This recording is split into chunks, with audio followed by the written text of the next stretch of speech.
बूढ़े भिखारी की दर्द भरी कहानी। हर दिन एक भिखारी दरवाजे के पास आकर भीख मांगता था और घर का मालिक हमेशा घर के बाहर आते ही उसे देखकर फिर जाया करता। बार उसके लिए गालियाँ भी बकता। वो कहता, तू जिंदा ही क्यों है? पूरी जिंदगी ऐसा ही भीख मांगेगा क्या? धरती का बोझ क्यों बना बैठा है? और कभी कभी उस भिखारी को गुस्से में वहाँ धक्का भी मार दिया करता। इतना कुछ हो जाने के बावजूद अधिकारी के मुंह से सिर्फ यही निकलता कि भगवान भगवान तुम्हारे पापों को माफ़ करे। एक बार सेठ को धंधे में बड़ा नुकसान होने की खबर मिली। सेठ बहुत परेशान था कि तभी उसके दरवाजे पर वही भिखारी आया। गुस्से में अपना अप्पा खोते हुए सेठ ने उस भिखारी को पत्थर दे मारा। पत्थर लगने के कारण भिखारी का सर फूट गया और उसके सिर से खून बहने लगा। फिर भी दर्द से कहराते हुए भिखारी ने इतना ही कहा, भगवान तुम्हारे पाप को माफ़ करे। भिखारी वहाँ से चला गया। सेठ सोच में पड़ गया। भिखारी को पत्थर मारा, फिर भी उसने सिर्फ प्रार्थना की। सेठ का गुस्सा शांत हुआ, शेर का मन शांत हुआ। भिखारी का रहस्य जानने के लिए सेठ ने भिखारी का पीछा करना शुरू कर दिया। भिखारी जहाँ जहाँ जाता सेठ उसके पीछे जाता। सेठ ने देखा कि कोई उसको खाना देता, कोई उसको मारता, कोई अपमानित करता तो कोई गाली देता। लोग भिखारी के साथ चाहे जैसा व्यवहार करते, लेकिन भिखारी सबके लिए एक ही प्रार्थना करता, भगवान तुम्हारे पाप माफ़ करे।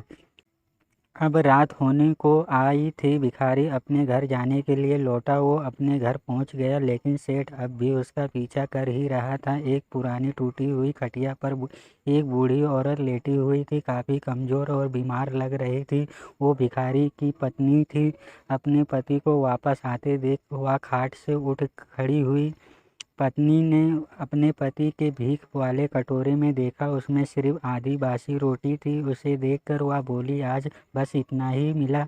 और हाँ, आपके सिर से खून निकल रहा है, ये चोट कैसे लगी? बूढ़ा भिखारी बोला, आज बस इतना ही मिला, किसी ने कुछ दिया ही नहीं, सब ने गालियाँ दी और एक नई पत्थर भी फेंकना, इसलिए मेरा सर फट गया। एक गहरी ठंडी सांस लेकर बूढ़ा भिखारी फिर से बोला, ये मेरे ही पापों का फल है। तुम्हें याद है कुछ साल पहले हम कितने अमीर थे? क्या कुछ नहीं था हमारे पास हर चीज़ ज़रूरत से ज़्यादा थी, लेकिन हमने कभी दान नहीं किया। और उससे भी बुरा हमने उस अंधे भिखारी के साथ किया जो हमारे द्वार पर भीख मांगने आया करता था। बूढ़ी पत्नी की आंखों में आंसू आ गया।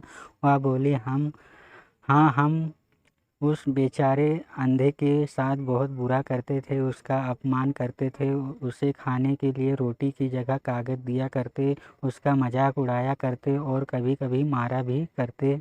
मैंने कभी उसको रास्ता नहीं दिखाया। एक बार मैंने उसके मुंह पर मिट्टी भी फेंकी थी और वह हमेशा दुखी होकर यही कहता कि भगवान तुम्हें तुम्हारे किए की सज़ा देंगे, भगवान तुम्हारे पापों की सज़ा ज़रूर देंगे। उसका श्राप सच हुआ और हम इस दुखी भरी ज़िंदगी में आ गए। भिखारी बोला, हाँ, उसका श्राप सच हुआ, इसलिए मैं किसी को बद्दुआ नहीं देता, चाहे कोई मेरे साथ कैसा भी बर्ताव करे। मैं हमेशा उसके लिए प्रार्थना करता हूँ। मैं नहीं चाहता कि कोई भी हमारे जैसा ज़िंदगी का अनुभव करे, किसी को भी हमारे जैसा दुखों का सम्मान करना पड़े। वो नहीं जानते कि वह कितना बड़ा पाप कर रहे हैं, इसीलिए अनजाने में हुए पाप की ऐसी सज़ा किसी को भी मिले मैं नहीं चाहता। सेठ वहीं पर छुपकर ये सारी बातें सुन रहा था। अब उसे सब कुछ समझ में आ गया था। भिखारी और उसकी पत्नी ने वह आधी रोटी मिल बांट कर खाया और भगवान को धन्यवाद बोला कर